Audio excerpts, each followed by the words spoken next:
Hindi kasi tayo pwede magpa-inhibit ng mga senator judges based on bias. Ang posisyon lang naman ng isang tao is you are for or against, Inday Sara, no? Kung ganun ang ating basehan sa inhibition, ay dapat din natin ipa-inhibit ang mga senators na meron ding bias against Sara Duterte, no? Tulad na lang ni Senator Risa Ontiveros na in a public speech, sinabi niya na kailangan talaga, ano bang term na ginamit? Kailangan burahin or kailangan wasakin, kailangan sirain, gibain ang pamilyang Duterte. So kung ganon, na magpa-inhibit tayo based on bias, ay madaming senators ang ipapa-inhibit for or against Sara Duterte.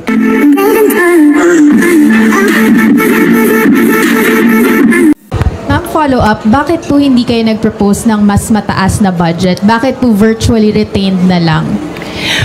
Dahil inaasahan ko naman na hindi ibibigay yung budget ng Office of the Vice President dahil nga hindi naman kami kaalyado ng administrasyon. At nakita na natin yon noong nakaraang taon na syempre kung hindi ka sumusunod, hindi ka kaalyado, ay hindi ka mabibigyan ng pondo para sa mga proyekto ng opisina mo. Kaya nagdesisyon ako na kung ano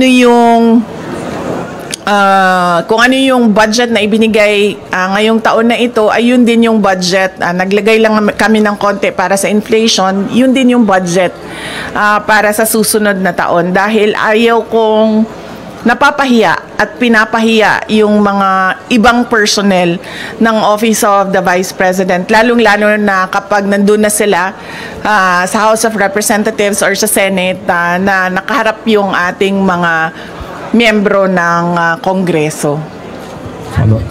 Last follow-up on this topic lang. Ma'am, haharap pa rin po ba kayo sa budget panel given na hindi naman po kayo nang hihingi ng additional funds for next year? Ang Office of the Vice President, oo. Ako hindi pa kasi hindi naman namin alam kung kailan yung schedule.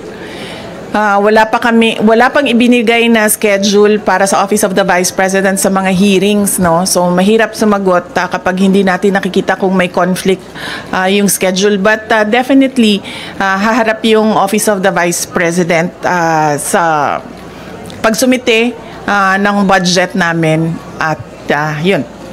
Okay. Next question, Arjun Relator, GMA News. Maing Buntag, VP. Ma'am, with a slim margin, ma'am, with the proposed ninyo na 2026 budget with 2025, meaning po ba na retained lahat yung mga programs and project na ipapatupad next year? At paano po yung nangyari dun sa mga partners natin, dun sa mga slashed or reduced programs with 2025, ma'am? Oo, yung mga partners natin sa MAB at sa Pansarap ay nabigyan na sila ng abiso, no, na wala na budget yung medical and burial assistance at wala na rin yung budget ang Pansarap.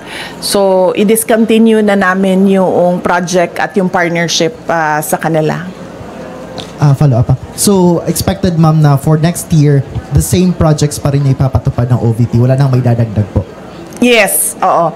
Wala kaming madagdag na projects for 2026. Tutuloy pa rin lahat nung nakita nyo, maliban lang sa Pansarap tsaka sa medical and burial assistance. Thank you, ma'am. Any other questions on this matter? Ma'am, question. Good morning po, Ma'am VP. Ang question ko po ay may kinalaman po sa case po ni former President Duterte. Okay. Any other questions with the institutional topic? None? So, let's move with the next topic. Kat, you have the next topic. Yeah. Ma'am, you earlier mentioned in an interview na you are... Ma'am, para iterate na lang yung comment nyo regarding the call for some senator judges to inhibit, specifically those daw po na who you endorsed in the 2025 midterm elections. Okay. Hindi kasi tayo pwede magpa-inhibit ng mga tao, ng mga senators. hindi kasi tayo pwede magpa-inhibit ng mga senator judges based on bias. Dahil ang posisyon lang naman ng isang tao is you are for or against. Inday Sara, no? Kung ganun ang ating basehan sa inhibition, ay dapat din natin ipa-inhibit ang mga senators na meron ding bias against Sara Duterte, no? Tulad na lang ni Senator Risa Ontiveros na in a public speech, sinabi niya na kailangan talaga ano bang term na ginamit? Kailangan burahin or kailangan wasakin, kailangan sirain, gibain ang pamilyang Duterte. So kung ganon na magpa-inhibit tayo based on bias, ay madaming senators ang ipapa-inhibit for or against Sara Duterte. Kaya sinasabi ko, ibigay na natin yung benefit of a doubt dyan sa ating mga senator judges na gagawin nila ang trabaho nila ng patas according to sa sinumpaan nila as senator judges. Follow-up question. The Makati Business Club and other business groups are urging the Senate to continue your impeachment trial, to convene your impeachment trial. Sabi nila, it will show accountability, it will boost investor confidence. Your response to that call of the business sector? Kahit nandyan o wala yung impeachment, wala na talagang investor confidence dito sa ating bayan. Kung nakikita nyo, bagsak ang foreign direct investment sa ating bayan, no? Kaya wag nila ako gawing rason kung bakit pangit ang takbo ng ating ekonomiya ngayon sa ating bayan. At saka this is not accountability because impeachment, dalawa lang yung penalties dyan. Removal from office tsaka perpetual disqualification from government service. Walang penalties dyan dahil walang kaso dyan. Ang impeachment ay removal process ng isang impeachable officers. Kung gusto talaga nila ng accountability, ay mag-file ng mga kaso dyan sa mga korte. Alam naman natin at alam naman nila na yung mga pirma ng mga congressman, unang-una hindi nila binasa yung articles of impeachment. Pangalawa, marami sa kanila ang tumanggap ng budget o pera kapalit ng kanilang signatures. In fact, madami sa kanila ang umamin na may kapalit yung kanilang pagpirma doon sa articles of impeachment. So if we are to talk about accountability by business groups, dapat questionin din natin kung paano ginawa yung articles of impeachment at paano pinasa yung articles of impeachment papunta doon sa Senado. Okay. Any more questions regarding the impeachment matter? Sir?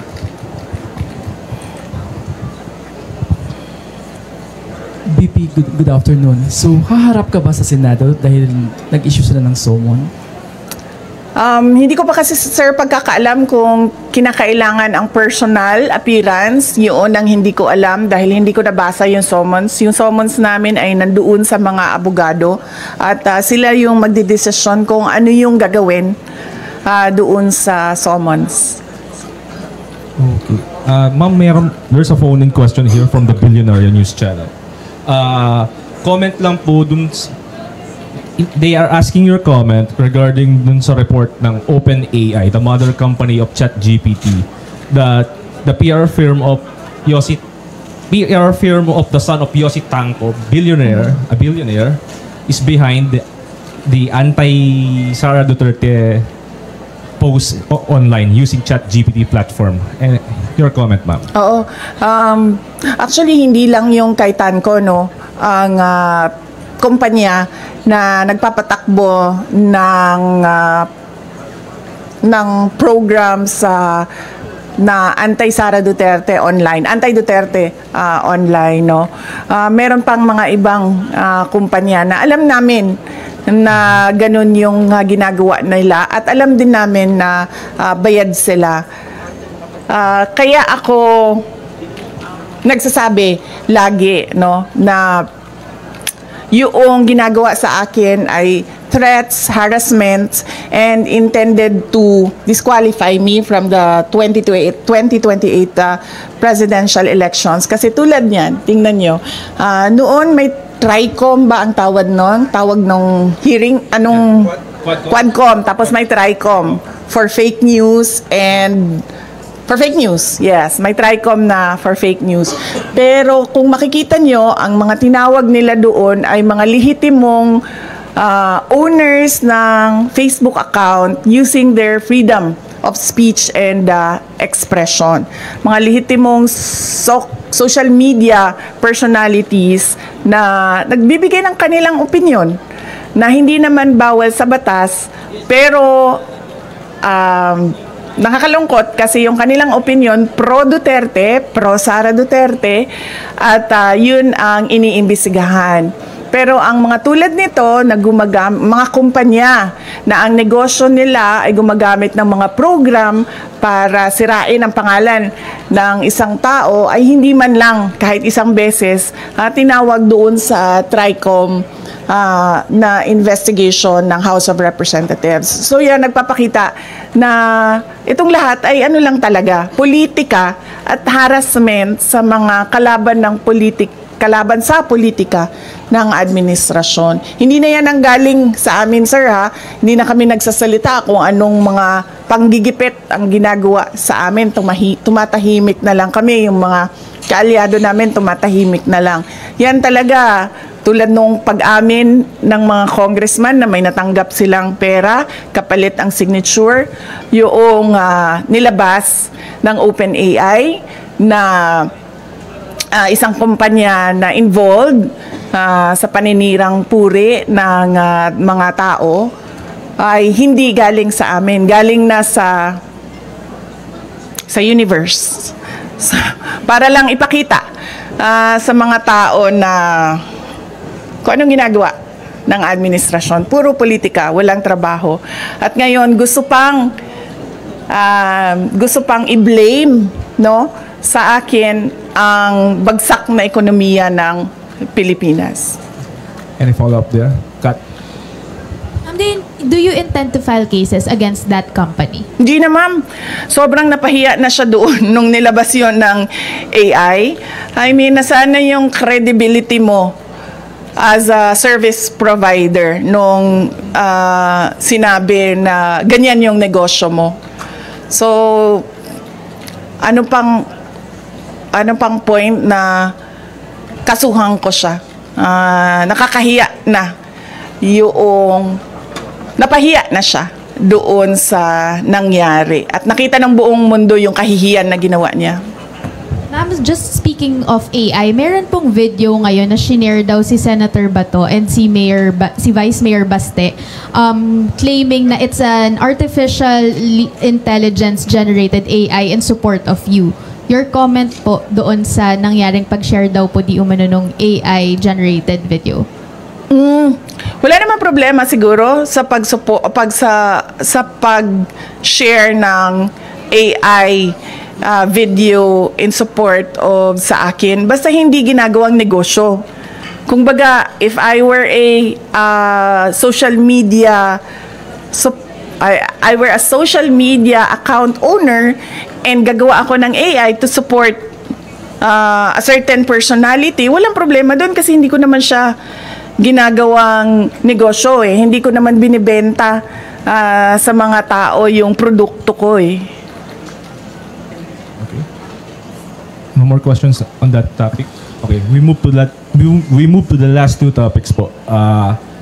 ICC, Kat, or Argel? Argel. Ma'am, good morning again, ma'am.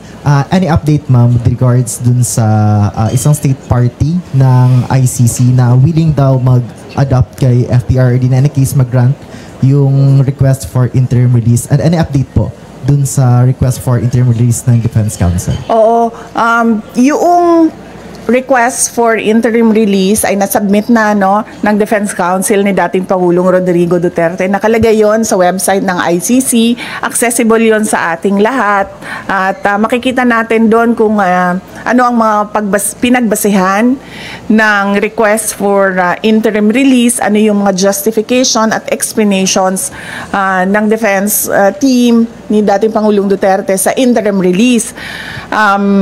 Merong mga redacted portions doon dahil naisip ng defense team na kailangan maging confidential yung ibang impormasyon doon. Pero yun ay available naman sa prosecutors, sa judges, and ang pagkakaalam ko, available din siya doon sa representatives ng mga biktima. Yun lang yung, kung ano yung nalalaman natin lahat sa publiko, yun lang din yung maibigay ko sa inyo na information. Yung iba pa ay kailangan tanungin at sagutin na ni Attorney Nicholas Kaufman. Ma'am, any update dun sa oath-taking ni FPRRD? Or any case, ma'am, before ba ng June 30 possible na ma-release na si FPRRD? Nakikita niyo pa yung possibility na gano'n, ma'am? June 30? Apo. Wala kasing binigay na timeline. Walang binigay na timeline yung lawyer. Pero lagi niyang sinasabi, we are hoping that it will be granted the soonest possible time. Yan yung lagi niyang sagot kapag tinatanong siya about interim release. Doon sa oath-taking, hindi ko alam kung ano yung discussions niya. Iba din ng mga abogado ni dating Pangulong Duterte sa oath-taking niya. Mga Filipino lawyers ang kausap niya at nag-aasikaso ng kanyang oath-taking. Ma'am, you have any idea dun sa non-filing daw po ni FPRRD nung kanyang sources sa COMELEC? Baka may discussion kayo with the local lawyers niya po. Ang pagkakaalam ko ay kailangan ng oath yun. At hindi sila ata makapag-file kasi walang oath. So, ang ginawa ng lawyer ni dating Pangulong Duterte ay nagrepresenta siya para kay dating Pangulong Duterte doon sa COMELEC. Okay. Last two questions. Sige, ma'am.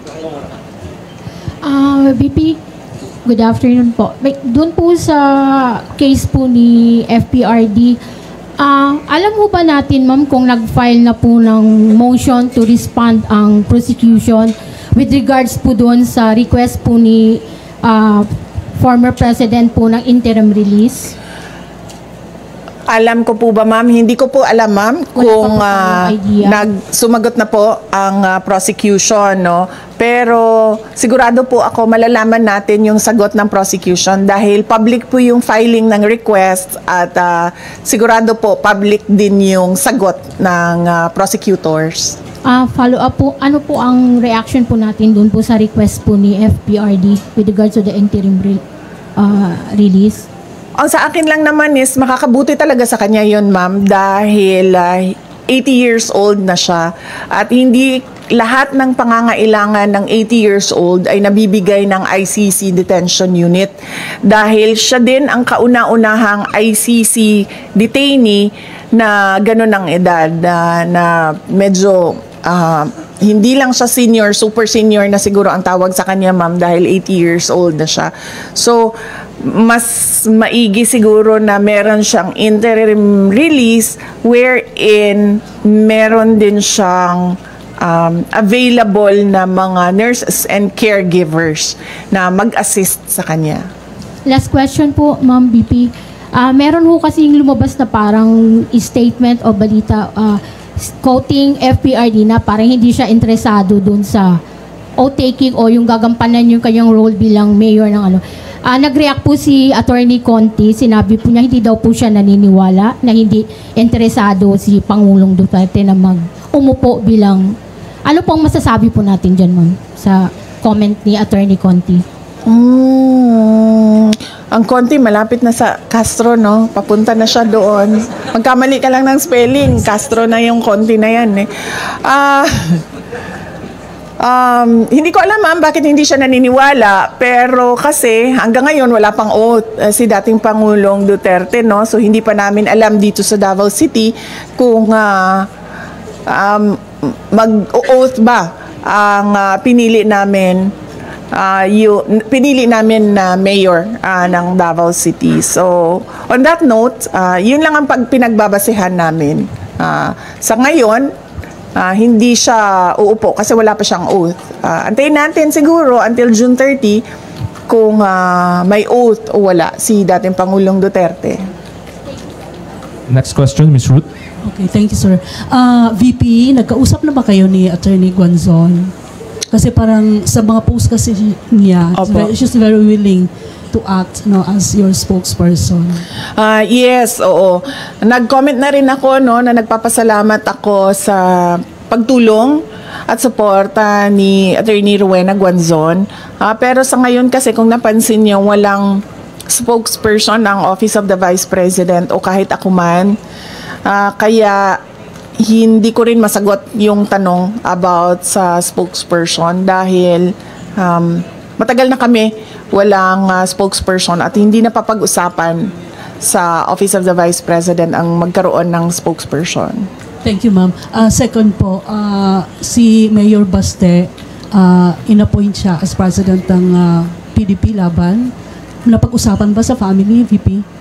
Hindi. Ngayon ko lang, actually kanina pagbigay sa akin ni JC nung information, doon ko lang nalaman na inappoint siya as acting president ng PDP Laban. At hindi kasi ako member din hanggang ngayon ng PDP Laban, kaya hindi ako makakomment kung ano yung desisyon ng partido with regard to their internal matters.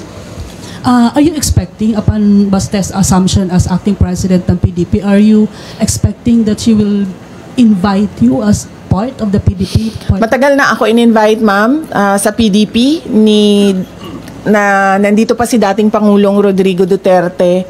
Last year, July, nung nag-resign ako sa Department of Education, inibita na ako ni dating Pangulong Duterte. At sinabi ko sa kanya na pag-iisipan ko, pero hanggang ngayon wala pa akong decision, ma'am, mainly because nakita niyo naman yung nangyari sa akin, ma'am, di ba, no? So parang ayaw ko nakausap yung mga politiko, lalong-lalo na pag magkasama kami sa isang grupo. So wala naman, I have nothing against everyone, in general lang sa akin. At mas gusto ko yung ganito ako, yung sinasabi ko lagi na I'm single and ready to mingle in terms of politics, kesa sa yung nakatali ka sa loob ng isang grupo. So hanggang ngayon, ma'am, wala pa akong desisyon kung papasok ako ng PDP. Last question, Kat. Ma'am, take us through the process lang nung pag-select nung third country that will host former President Duterte should the interim release be given. Ano po yung considerations na tinake for you to pick which country? Hindi ko alam kailangan si Attorney Nicholas Kaufman ang sumagot noong tanong na yan para comprehensive yung sagot niya kung paano umabot na merong request for interim release at merong country na nakausap. Pero ma'am, paano po ba yun? Parang binigyan ng choices yung family or may isang choice lang po? Walang binigay na choices sa family at walang tulong siya galing sa ICC. Lahat ito ay tulong lang galing sa grupo ni dating Pangulong Rodrigo Duterte. Okay, thank you, ma'am. Thank you.